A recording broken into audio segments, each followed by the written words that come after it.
Yeah, look, not politicize the issue because we go to save every child. We don't ask, Mm, what's the child's orientation or where they're from, or even if the child agrees with me and my faith.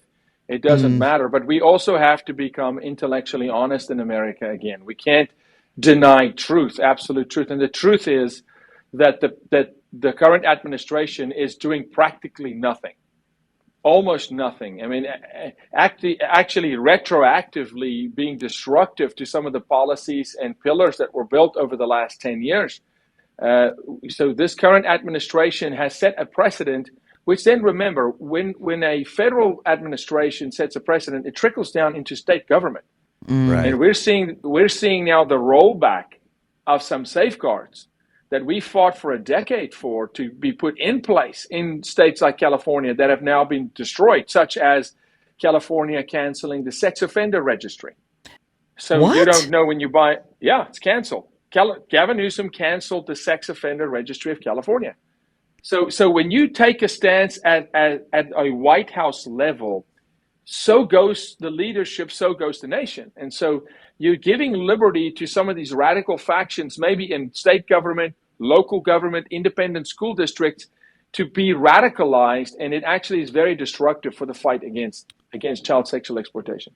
Well, and that's one of the things people said that that when the previous administration or in previous administrations, when they were separating children from their families, not holding them in camps or things like that. Part of the point of that policy was to make sure that those kids were not being trafficked. And so they wanted to make sure that whatever adult they came over here with was actually a family member, that they actually belonged to them. And now the Biden administration has apparently lost 85,000 undocumented children just into the country somewhere. Yeah, I'm so glad you look again. We're just speaking to truth here. Here's the truth. President Obama deported more people than President Trump. President Trump is the president with the most focus on security and border, and the only president in U.S. history that acknowledged that children are being sold for sex. He acknowledged that from the Oval Office. He formed task forces. He appropriated funding, brought the NGOs in, and did incredible work. Mm, The cages that they said, President Trump put children in, those facilities were built by President Obama as part of Right. his deportation program. President Obama correctly took a child and a father, a supposed father, separated them for 45 minutes to an hour. You ask the same set of questions of both to corroborate the story, to see, is this child, in fact, this man's child? They reunite them. Trump reunited them, but you must, at the border, separate, interrogate, ask questions. None of that's happening. It's mm. illegal now by Biden initiative. It's illegal for CBP on the border to question a man, to ask him whether it is his What? daughter or not. There's no questioning going on. Zero. There's Oh no my questioning gosh. going on the border. There's no search and verify. There's no going. Most of the drugs, the fentanyl that's coming into the U.S. is coming in through the backpack of a human slave, of a sex traffic victim, because they're not allowed to search. They're not allowed to frisk. They'll call it apprehension. And I go to the border. I mean, goodness gracious, we were shot at the border. We do a lot of work there. They'll bring them in. They'll sit them down. They'll make a phone call. A white bus shows up, and they're transported to an NGO. Health and Human Services, by law, is supposed to examine every child that's crossing the border to see if they have a medical condition. Are they malnourished? None of that's happening. HHS is Wow. nowhere to be found on the border.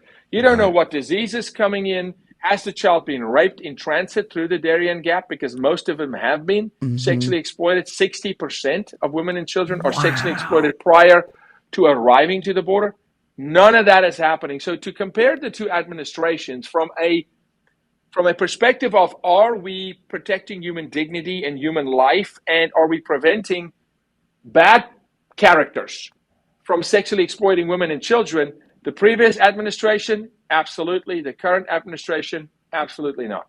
Well, and that's the thing that to me is so frustrating is, you hear these politicians saying, oh, they're coming from these devastated countries and we need to help everyone. And, oh, what does the Statue of Liberty say? And you go, okay, yeah, that's cool and all, but you also are now incentivizing the very criminals Right. that are guaranteed to harm the people that you say you're trying to help. Look, I'll say this to you. Can you imagine? And this is number one. It's lies. The White House has not acknowledged not one time since 2020 that children are being sold for sex. Yet they have all the evidence. They know of all the children that have died, the bodies buried. They know of the rape trees. They understand. They know. They have all the intel. They look the other way because the political motive is different. The end justifies the means. If Karine Jean-Pierre, the press secretary of the United States government for President Biden, if Karine Jean-Pierre tomorrow morning stood up in the White House press room and said the following: President Joe Biden had an epiphany last night, and he came to the understanding that children are being sexually abused and raped and sold as commodities by the cartel. Do you know what would happen? The American public would demand for the border to be controlled and shut down. So they don't do it. They don't do it because it doesn't play into the cheap labor movement. It doesn't play into the trilateral agreement that Joe Biden signed with Spain and Mexico, where he said we will take 7 million migrants before the end of his term. It doesn't play into the Davos crowd and the World Economic Forum movement of moving people. When people move, children are sexually exploited. That's why the Super Bowl is the #1 sex trafficking day of the year.